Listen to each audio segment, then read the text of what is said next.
the kind of upper half of our participants, in these higher SES adolescents, we don't see any significant treatment effects. If anything, they go into in the negative direction, but they are never significant.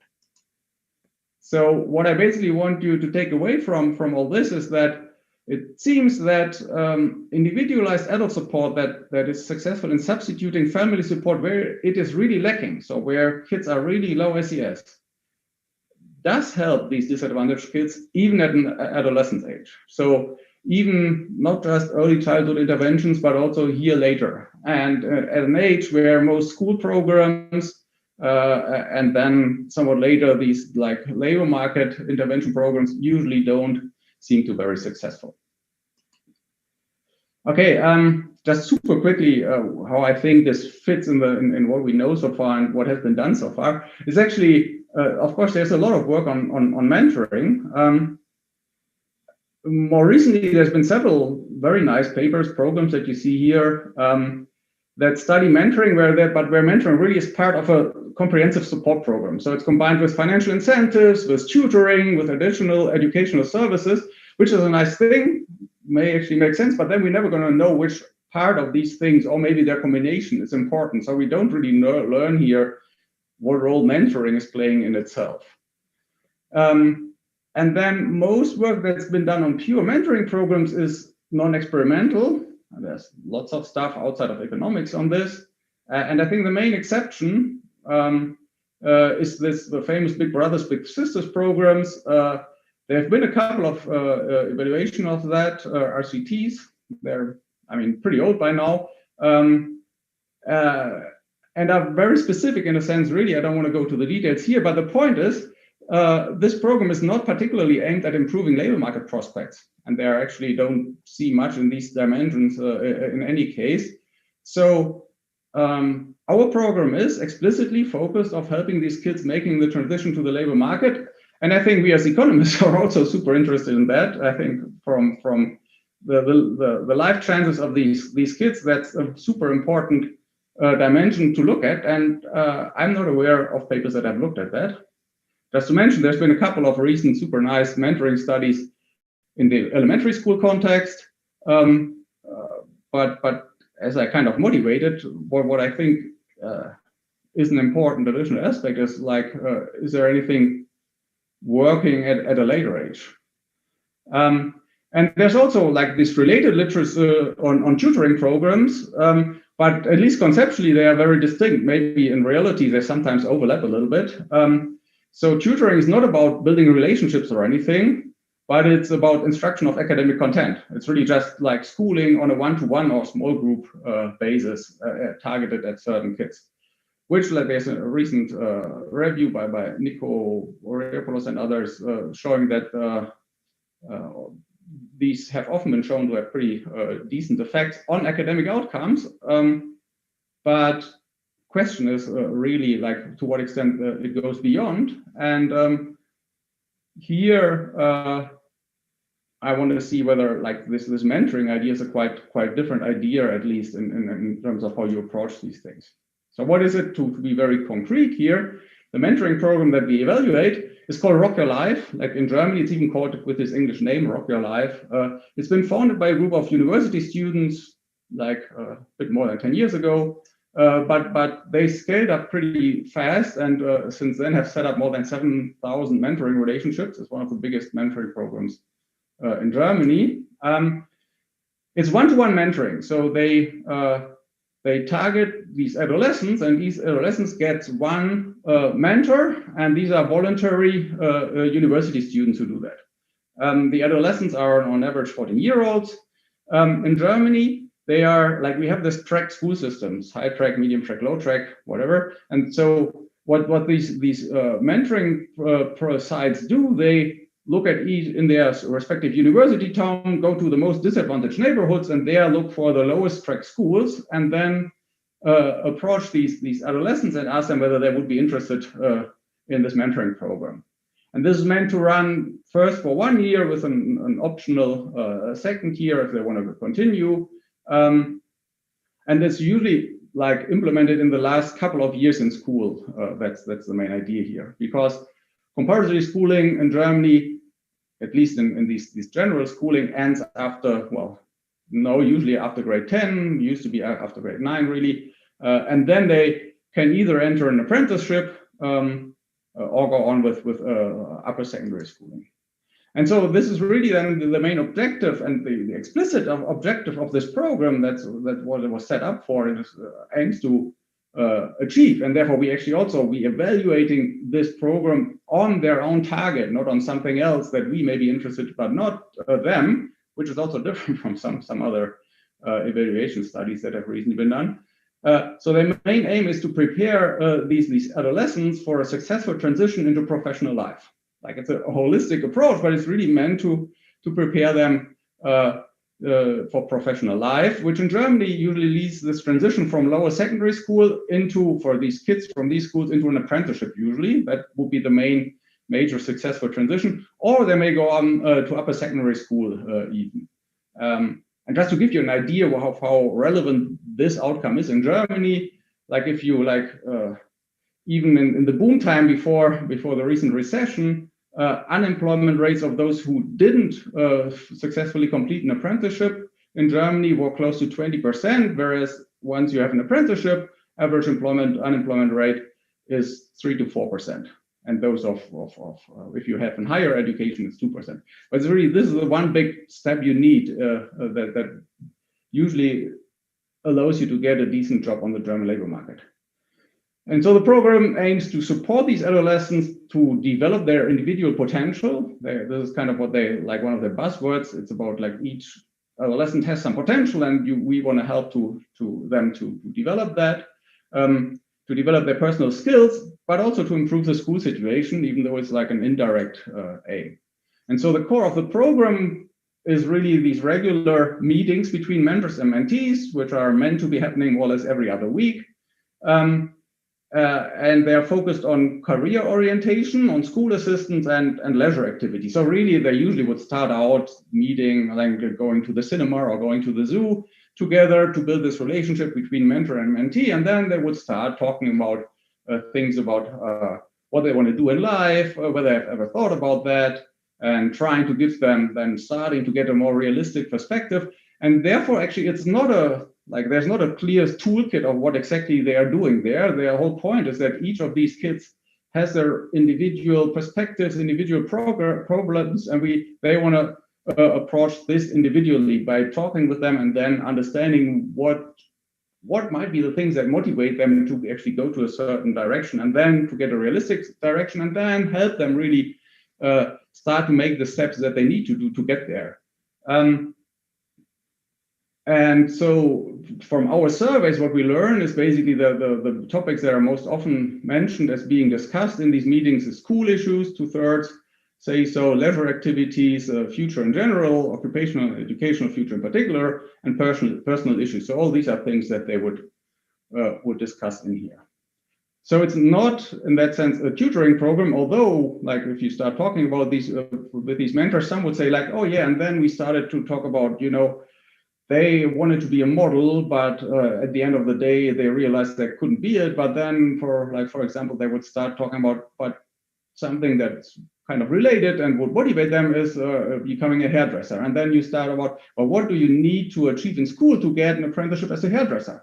And which, like, grades do you need to get? And then they all of a sudden realize, well, but I'm not doing so well in this or one subject. And they would even then sometimes sit together and basically do tutoring, although it's not the main and explicit part of the program.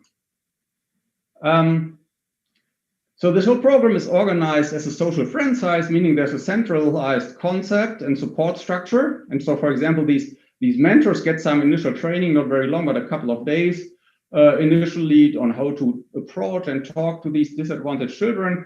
But then also, for example, whenever they have problems, they could talk to somebody there to see how to get out there. And there's more trainings as they go along during the first year.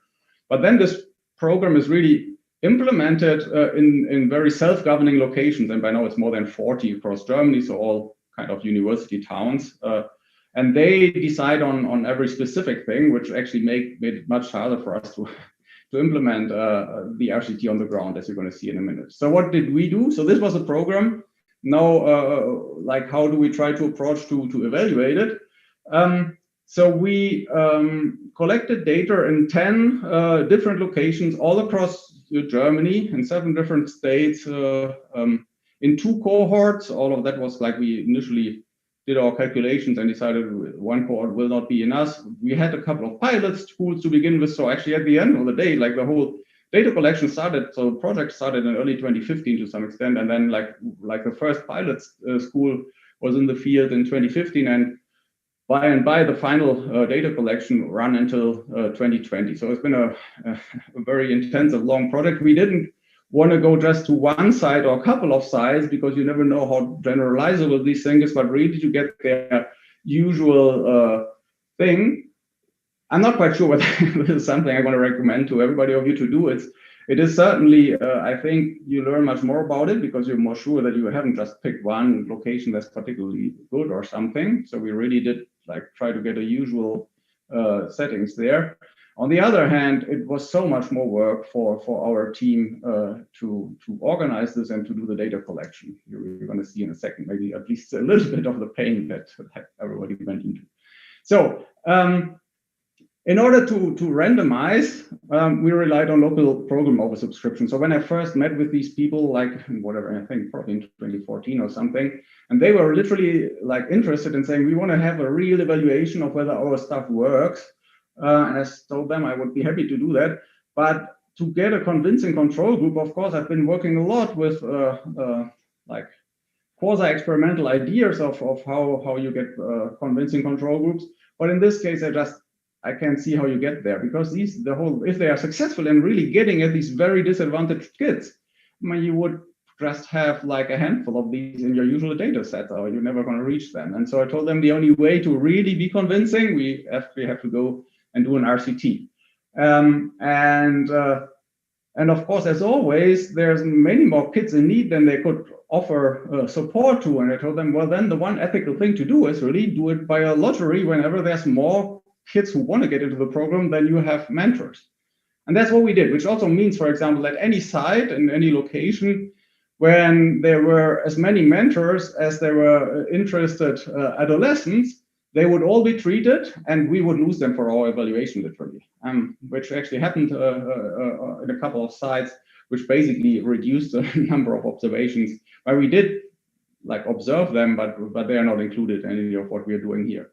But so whenever there were more kids than mentors, we randomized participation into the thing. But otherwise, our RCT did not alter any of the elements of the program or of the recruitment or anything. We just didn't intervene. They just did the usual thing. What we did is then, before program start, we did a baseline survey of all adolescents. So like the program went to the local schools, talked to them. So like, okay, everybody who's interested now has to apply. And then we did a baseline survey of all those who had expressed interest to be in there. This was actually, again, given that these are locally organized,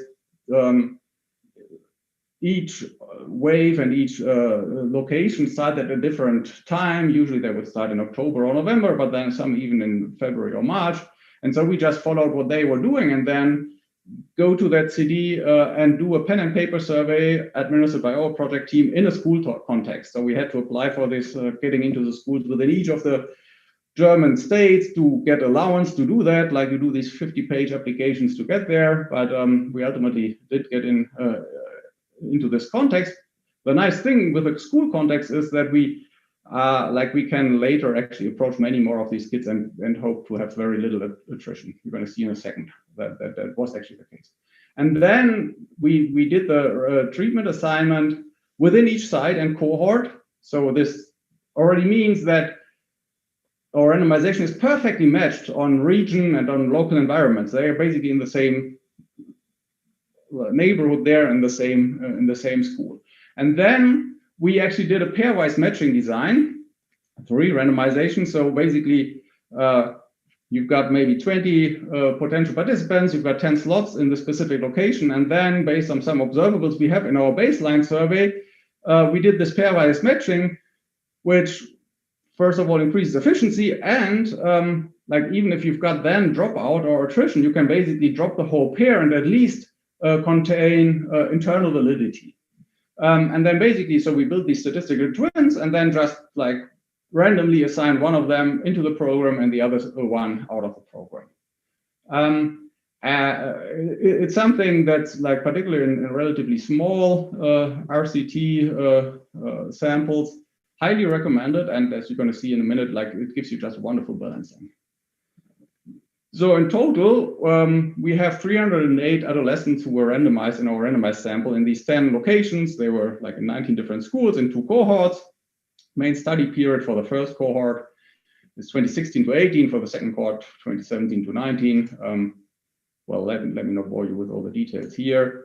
By the way, you can see, of course, we just have like a couple of months ago have a working paper first version out there with all the details. We've got lots of appendices, 130 pages, so it's basically a whole book. So anything I'm not talking about here, have a look there. Hopefully it's going to be in there. And then, like, we put in a lot of effort to actually reach all these participants 1 year after program start.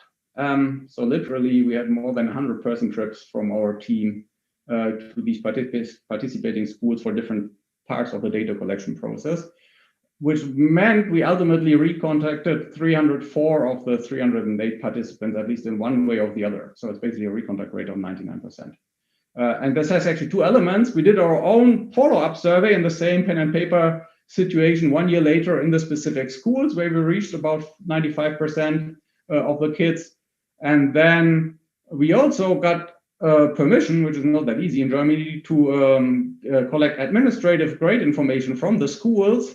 So we had to go to the school archives and get it out there, much more complicated than I initially thought, which again, we get for a bit more than 95%.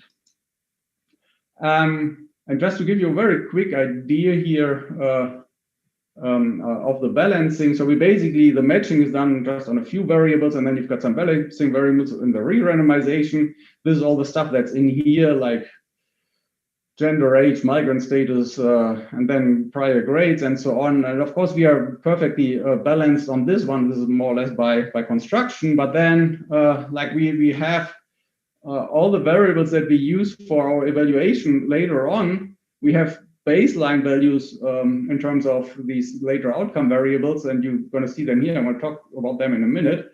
But also, all of them are super nicely balanced, as are other big 5 items and so on that we have in the baseline there. So that looks good. So how, like, what do we want to evaluate the program on? I already told you that they are kind of explicitly want to help these kids make the transition into professional life. And so when, like, in our setup, we actually pre-specified 3 outcome dimensions that we want to look at, because these kids are still in school, and it's literally the way the system is set up in Germany. It's going to be another 3-4 years until they're literally, you get some idea of how they're doing in the labor market, because there's all these in-between systems that may or may not be successful. And so we kind of define these 3 dimensions, which are highly predictive of adolescents' later labor market success. And actually, we have one part in our appendix, which is basically an own individual paper showing that each of these things are significantly related and strongly related to later labor market outcomes in the German PIAC data, so these adult teaser type of data we have.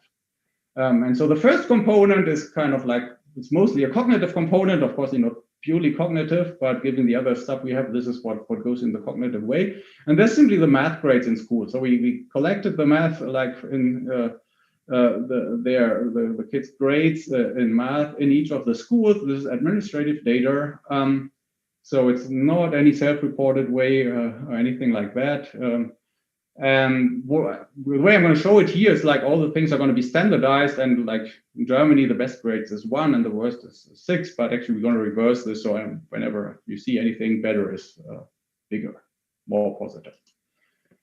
The second component is kind of what you could call a behavioral component, non-cognitive component. And there we collected the information in our own surveys, items on patients, so general future orientation, and items on social skills. And that is itself an index, has 3 components: pro-sociality, so other regarding behavior. It's just measured from the strength and difficulties questionnaire.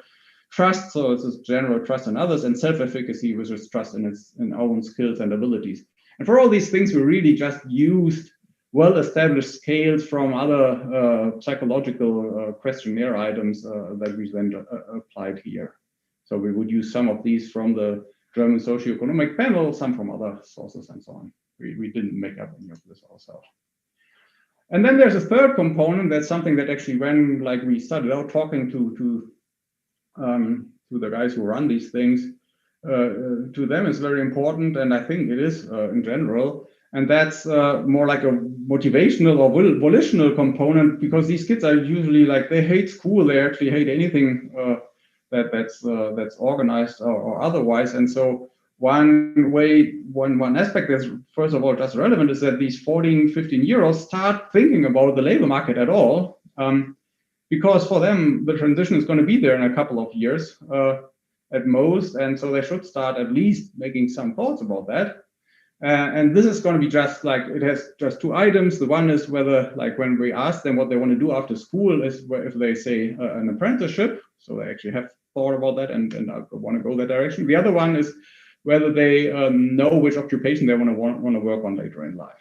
So these are the two components that go into this third one. I'm going to start out showing results for a combined index of what we then call labor market prospects, and that's just an equally weighted average of these three components of the z-scores of them. So everything is z-scored. So this will basically allow us to show you the overall program effect, and particularly to go around any multiple hypothesis testing, because we just throw everything into one basket and test it on this one index outcome. But I'm also going to show you results for these three aspects separately. In the paper, you're going to see it for each of the individual items. You can look at that, of course, as well. But but then, of course, you get into many hypotheses. We do in the appendix multiple hypothesis testing when looking at the three individual components, and actually the results there survive multiple hypothesis testing as well. One final step we need before we can get to the results is actually to define or to think about the socioeconomic background of these kids. And so the program is explicitly targeted at very low SES kids, and that's where they hope to kind of support the missing family background. Basically, one of the results of our surveying here was that they kind of learned that they actually partly also reach kids that may be disadvantaged, but actually there's a less lack of family support. They actually, in most dimensions, you wouldn't call them super low SES. And there, just theoretically, it's even less clear. I mean, if they're not lacking that much family support at home, maybe mentoring is not the best intervention. And you could even think about ways where it would start crowd out other useful inputs, like when whatever they would otherwise do in the afternoon, though they meet this mentor, maybe it doesn't have positive effects, could even go negative. So it's not as clear there. And therefore, actually, and what I'm going to show you, we're going to break up the sample, to make it easy, just into two rather equalized parts. And we take this one measure that's super simple, that I'm a big fan of, which is the number of books in the home. And so whenever I'm going to talk about low ICS here, it's going to mean they have the lowest two categories of the six categories of books at home, which is less than 25 books at home, which in our sample is 47% of the sample. And then higher SES is the other 53%. They have at least 25 books more than 25 books at home. And if you compare that to a standard representative sample like the PISA sample here, it would mean the low SES is actually only 23% in a standardized sample. So the modal person in this group, in our low SES group, would probably be around the 11th percentile of the distribution of any cohort. In the appendix, again, we have results for a broader SES index based not just on books at home, but also parental education and parental employment status. There's many reasons why you would probably not trust, for example, the parental education that much. More than half of the kids have a migration background, so parents got this education in many different countries and so on and so forth. You've got many more missing values there. You can, we discuss it in the paper, why actually my preferred measure is the SES one, is the books one, but actually the main results are just the same if you do this broader index. So it's not depending on this. Okay, let's go to the broad set of results that we have here. So here's in the full sample, the outcome measure is this index of labor market prospects with all three components. It's Z standardized in the control group, so meaning it's 0 here in the full sample in the control group, and you see we have on average a treatment effect of some 15% of a standard deviation, which is marginally significant at the 10% level. But this marks this huge heterogeneity in effects by socioeconomic status. So here's the lower SES half of the sample, where you can already see they are much more disadvantaged, like in the outcome dimension in these labor market prospects to begin with. In the control group, it's like nearly a quarter of a standard deviation below the sample mean. And you've got a huge treatment effect of roughly half a standard deviation, statistically highly significant. So they improve strongly on these measures. And here's the results in the other half of the sample, the higher SES sample. They were more advantaged to begin with, of course, like by definition here, or like from what you've seen before. But if anything, you see a reduction in their labor market prospects. It's basically, we're going to see that for anything that I'm going to talk to you about here now. So there, it goes in the negative direction, but it's never statistically significant. That's basically what it is. Although there's like a couple of indications that I'm going to talk maybe about in the end, that there may be something real about the negative thing in here, but it's like much smaller, and well, we don't have the power to say much about that, so it's mostly insignificant. If you don't like this parametric things, I'm going to go like, this is the one picture where you see the full distributions. I think it's always nice to see that, although actually then I'm going to revert back to parametric estimation. So the top three panels here is the distribution of the labor market prospects in the baseline survey, so before treatment start. So the nice thing is we have observed all that before program start. Here's the full sample. Here's in the middle is the low SES sample, and at the right is the higher SES sample. And you can see everything is nicely balanced, so that's how it should be. And the bottom three are the same things after treatment, 1 year later in the follow-up survey. And you see, yeah, that like the treatment group is shifted somewhat to the right in the full sample. Even here, like the Kolmogorov-Smirnov test is significant at the 10% level, just as in the parametric version, showing that, yeah, there is some shift, but it's marginally significant. But then you really see it's like this big difference. Look at the low SES sample picture here. It's just very clear that the whole distribution is shifted strongly to the right, just big time. And at the same time, there's basically nothing going on in the higher SES sample. And the negative treatment effect we are seeing, in a sense, is based on this somewhat funny additional distribution out here, like something you would slightly already see up there. But this is like just super insignificant. So this is basically, you can see the treatment effects in this picture very clearly. It used to be like this. After treatment is like this. All right, so here's just a regression analysis for what I've basically just shown you to give you a quick idea of these things. This is the first column, just regressing our index of labor market outcomes on a treatment indicator, on a higher SES indicator and their interaction. So basically here you can basically see that in the control group, there's a gap of nearly half a standard deviation in the outcome between the high and low SES group. So this is the SES gap that's there in our sample. And the treatment effect here is 0.55 of a standard deviation. Statistically highly significant. You can also do it by randomization inference. That's what you have in brackets down here, but it's like very, very clear that this is there. And the effect is as basically closes the full SES gap that we have there in the sample full scale.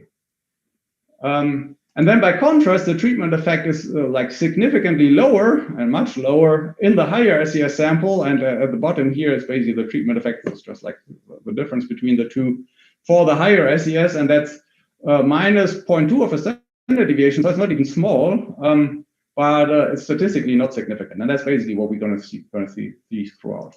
So this is a simple specification without anything else in there. Of course, we can do much more based on what we've been doing, but it should make a difference, and it doesn't make a difference. So basically, you're going to see like the treatment effect up there just remains the same. Whether we put in like our measurement of the outcome variable in the baseline survey, which is very highly predictive of the outcome, as should be, but still doesn't change anything about the treatment effect, as also should be if you've got nice randomization as we have.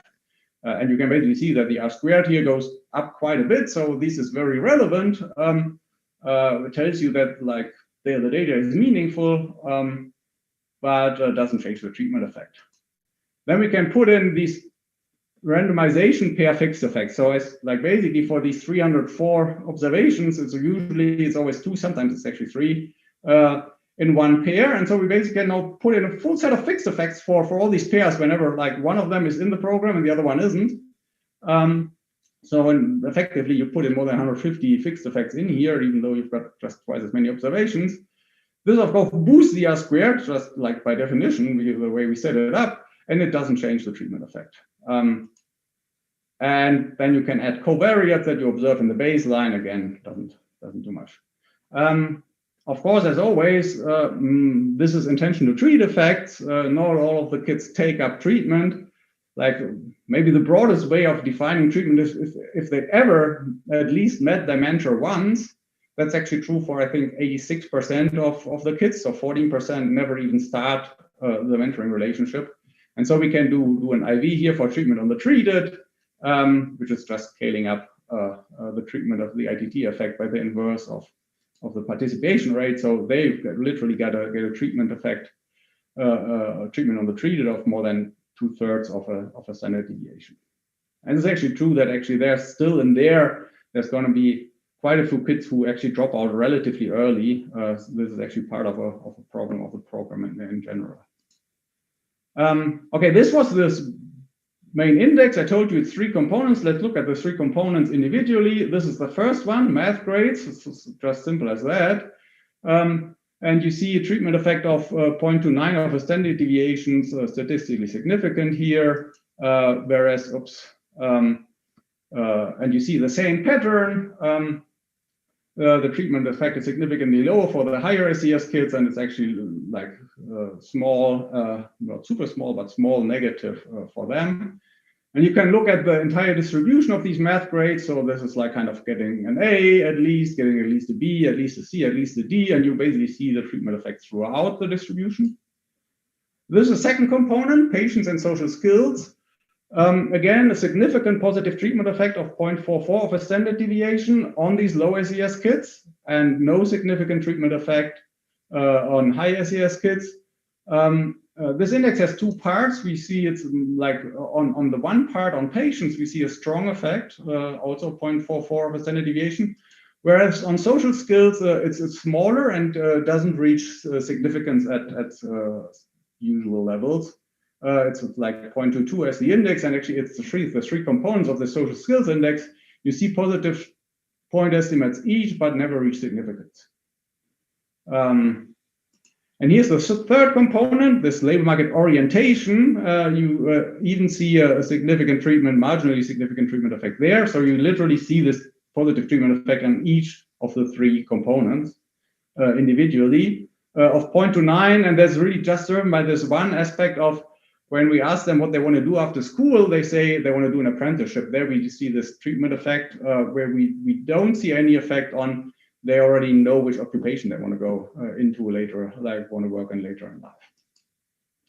Okay, there's lots of additional results. Let me just drop that looking at the time. Maybe I've got another 5 minutes before I should complete. And I rather want to talk about the mechanisms a little bit. So we do a mediation analysis in the paper, basically just a Heckman and Pinto approach where the basic idea is like you observe several things that could be mediators. I mean, basically the first thing is you just throw them into the regression and see how much their treatment effect changes. But then, I mean, We can look at the treatment effects on these mediators. They are well identified because we've got an RCT. The open question is then the second step, but you need that for a mediation analysis, whether these mediators are at all relevant for the outcome. And that, of course, is not causally identified. You have to make this assumption, actually, just like in any traditional analysis we've ever done, that any mediator that you don't observe is exogenous to the mediators that you do observe, which I think is a strong assumption. So think of this as a descriptive analysis, but even in this descriptive sense, it tells us something about which dimensions may or may not be relevant here. And so we basically look at in our questionnaires that we have in our surveys on aspects that of this mentor-mentee relationship that could be mediators in the way that they actually literally facilitate this transition into professional lives. And so basically we picked up 3 mediators. All 3 of them are significantly actually affected by the treatment effect in the low ACS sample. And they kind of mirror the 3 dimensions that we're looking at, really, in a sense. So the first one is whether the mentee says that because of the mentor, they perceive school as useful for the job.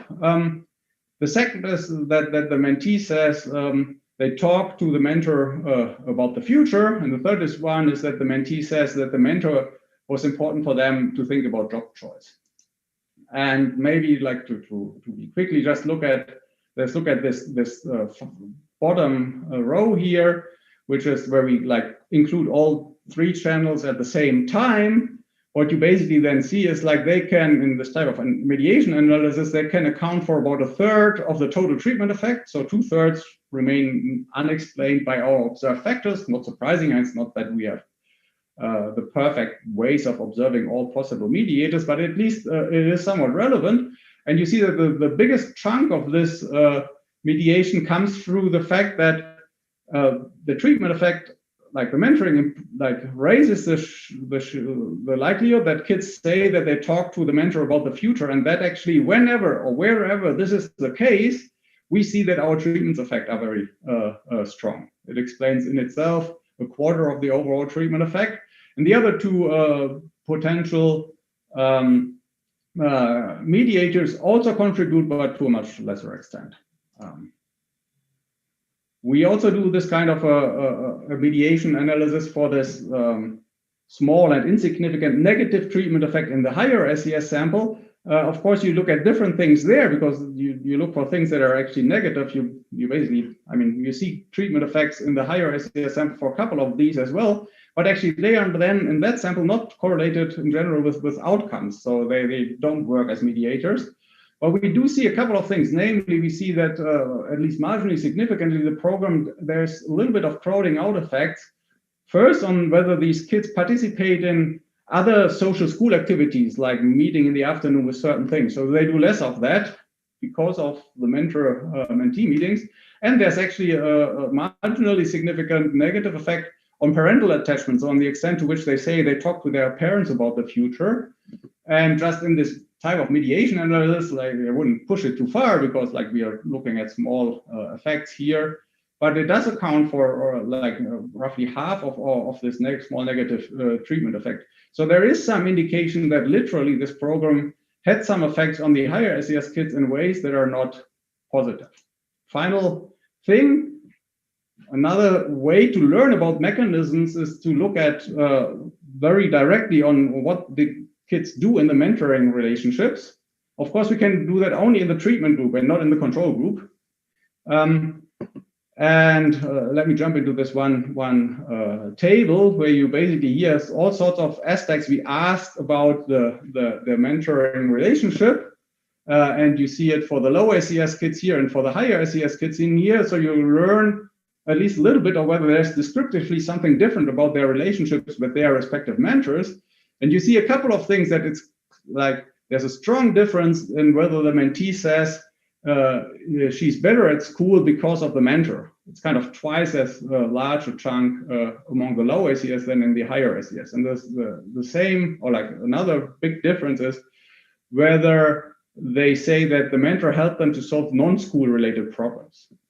And on most other dimensions of what's going on, there's actually not much difference between low and high SES kids. In particular, We don't see any significant differences in the frequency of the meetings or in the duration of the meetings. Literally, it's just not different between the high and low SES kids. Or in the topics discussed during the meetings. It's kind of amazing how similar these are in terms of like how many kids say they talk about school, they talk about the future in general, about personal issues, family issues. It's just the same. The one difference, and that's kind of also interesting, is that the low SES kids are much less likely to say that they talk to their mentor about leisure activities. If you put it the other way around, I mean, with the higher SES kids, these university students really start to talk about leisure stuff and so on, but that just doesn't help them too much. And that maybe is also some indication of maybe why it's not as effective among higher SES kids, but particularly why it's very effective among lower SES kids. So the takeaway from the mechanisms here is that mentoring is successful only if adolescents really lack adult support, and if they are successful in establishing this additional attachment figure, the mentor, with whom these kids can talk about the future. And it seems like these qualitative factors of the relationships, like whether they improve school and non-school related factors and so on, matter much more for the success of the program than the mere intensity, how often they meet and so on. Okay, I talked about the literature to begin with. Just to conclude, we do see that these labor market prospects of these very highly disadvantaged adolescents, age 14, are malleable. That's maybe the most important lesson. And this program has a huge effect of more than half a standard deviation on the three components, cognitive, behavioral, and volitional. And it's particularly when they substitute for start to build a relationship to talk about the future, where these mentoring relationships apparently can work even in these very disadvantaged settings. And we don't see any treatment effects for the higher SES adolescents. You can do a back of the envelope cost-benefit analysis, just look at the lifetime labor market returns observed in observational data for better school grades, and we know the cost from the program. If you set it up in this untargeted way, it's like the projected lifetime returns are 15 times higher than the cost of the program. If you would target it just on this low SES adults, it's 31 to 1. So this is very rough, but it clearly indicates that the program would easily pay for itself. Final thought about scalability, which is of course always the question with these type of RCT interventions. I mean, the one thing is, of course, giving this strong heterogeneity by SES, when you start scaling, it will be very important to target at those who really lack family support. Otherwise, you're not going to get treatment effects.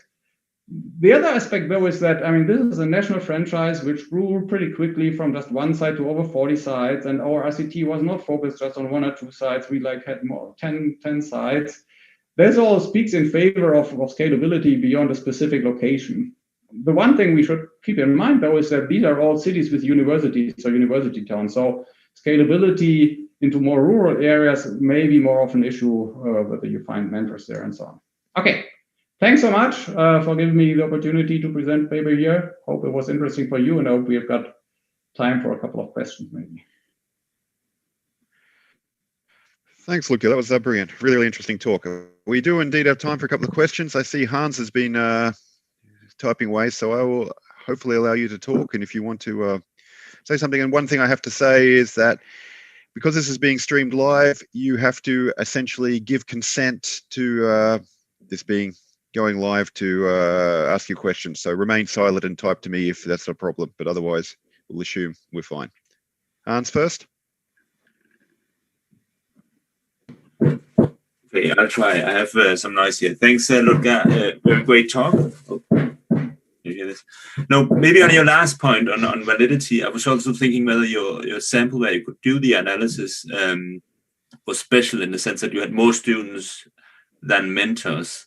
Is that like specific regions with more problems, or is it just by chance? And could this also help you speak about regions without university? Right. Oh, yeah. So we did look quite a bit into that. We just didn't see any observable differences between situations where the local situation was oversubscribed or not.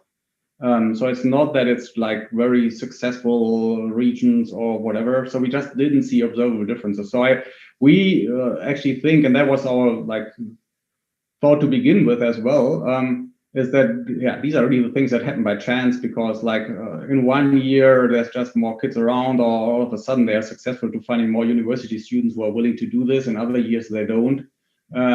And so, well, on the one hand, that's I guess it's good for us in the sense that it talks towards generalizability. On the other hand, it's not going to teach us much about scalability in like whether that depends on very specific situations and how you can work with that. Yeah, thanks.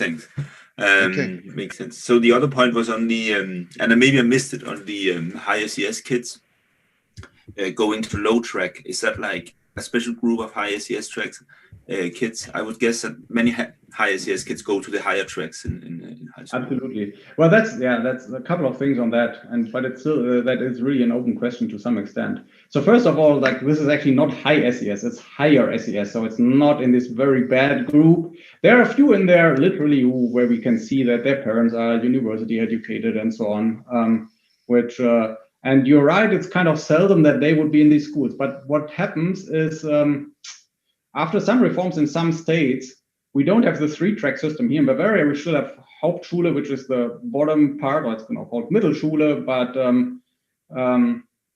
this is the very low part. Whereas in most other states, by now you've got more a unified school for everybody who's not in the top track school, not in gymnasium, and they have got different names in each state. And so even though this mentoring program still goes to these bad neighborhoods and so on to try to get in there, you will find some schools and some families going there that are really not that low SES, and they just didn't make it into gymnasium. Which then on the other hand, and that I think is an interesting point that would be worth exploring more, is what you say, what kind of kids are these where they are? So there are some high SES kids in there, I guess, who are in these schools, and why do they go there? And is it something special? So it may be that these have particularly honest learning programs. They may be actually very slow learners or something that otherwise, so they are disadvantaged in some other dimension, which is actually not their family background. But then it seems like mentoring then is also not the right thing for them. But it would be interesting to understand a bit better what these kids are. I fully agree. We don't fully understand that. Thanks. Great talk. Very interesting. Okay, Aspasia? Yeah? Yes. Yes, can you hear me? Thank you, Ludger, for a very nice talk. I was wondering if you know anything about the quality of the mentor. So is there a way to check, I mean, how would you know if a mentor is better than another? And would you be able to say anything about sorting of mentors to say like the worst schools get the better mentors because these mentors want to have a challenge? Thank you. Right. Yeah, this is a super interesting question. So the way they do, I mean, first of all, across schools, there's actually, so it's usually, so these university societies in their city go to 2 or 3 or 4 schools, and they are all basically equally disadvantaged. And so I don't think there's any sorting in that dimension. But of course, we would like to understand whether it depends on specific characteristics of these mentors, whether the treatment affects. And we haven't explored that very far. And also on the matching between mentors and mentees, so maybe in terms of their migration background or what have you. So in general, what most of these local locations do is they have a speed dating first time where actually all mentors and mentees are up there, and then they quickly match each other in terms of. And the question is whether that's super important for the success of this program or whether it's irrelevant, and we literally don't know. We actually thought about randomizing that as well, but I'm glad we didn't do that because we would never have the power to go anywhere there. But that means we can't say much about the matching. We do have, and we haven't started to explore that. For a subset of the mentors, we actually have a background questionnaire where we know a bit more about them. And we haven't fully linked it to our data yet. And then I fear the samples will be very small, but we hope to explore that further, because I do agree that that's an important question. Yeah, great, thanks. I think we are almost done. Massimiliano Bratti asked some things there, a number of questions which you can forward on, but unless he chats back in a second, no, I think we're done. So once again, thank you so much, Ludger, for a great talk. Great to have you at the conference, opening the conference, really, really inspiring. And we hope and pray that we can get you to Calabria and we can all meet there sometime in the not too distant future. Yeah, thanks a lot. Thanks so much. I super look forward to that. Okay, so everyone, I'm going to shut this down now. I'll open up these sessions so you can migrate over there after you have a coffee. And I look forward to many great talks. Okay, goodbye, everyone.